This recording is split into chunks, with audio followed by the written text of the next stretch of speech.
പണ്ടൊരു മഴയിൽ എൻ്റെ കുടിലും ചോരുമായിരുന്നു.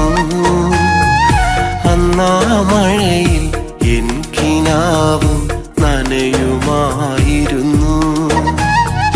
കണ്ണു നിറയാലെൻ്റെയും ഉമ്മാൻ്റുള്ള് കരയുമ്പോൾ വെറുതെയാണി ജന്മമെന്നു തനിയെ പറഞ്ഞിരുന്നു.